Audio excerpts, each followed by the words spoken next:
Earlier this week, a study was released showing that optical colonoscopy, a procedure in which a physician takes what is in effect a telescope and has a look inside the colon, is much less effective in finding cancers than had previously been thought.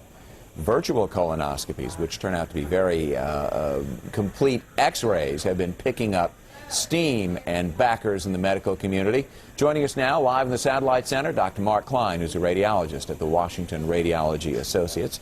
I'm going to ask him about both of these procedures. Dr. Klein, thank you for joining us. Thank you for inviting me, Dave.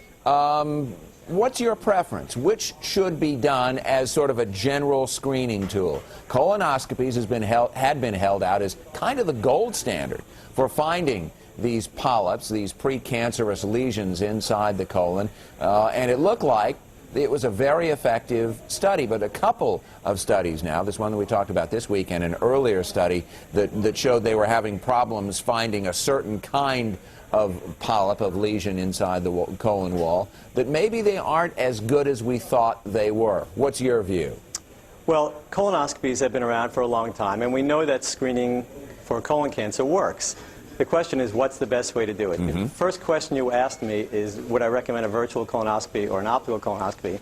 If we fast forward 3 years from now, I don't think we'll be having that same question posed. Meaning, I think the technology is such that we will see virtual colonoscopy replace optical colonoscopy for asymptomatic people, meaning people who don't have any symptoms, they're just screening for colon cancer. Where do we stand right now with virtual colonoscopies being paid for by insurance? Because let's face it, that's sort of what drives these things very often now. There had been some reluctance to do it now. Are insurance companies recognizing the value of these scans? Yes, they are. And in fact, several states, and three jurisdictions being Virginia, Maryland, and the District of Columbia, are now mandated by law to cover screening virtual colonoscopy, which was, by the way, recommended as a screening tool by the American Cancer Society and other medical organizations just this year. It's already for prime time. It's an excellent procedure.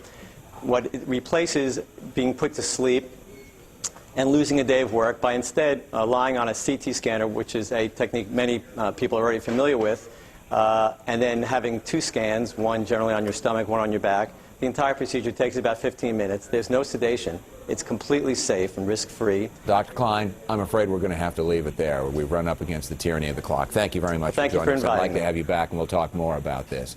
We'll step away for just a bit. Back with more news right after this.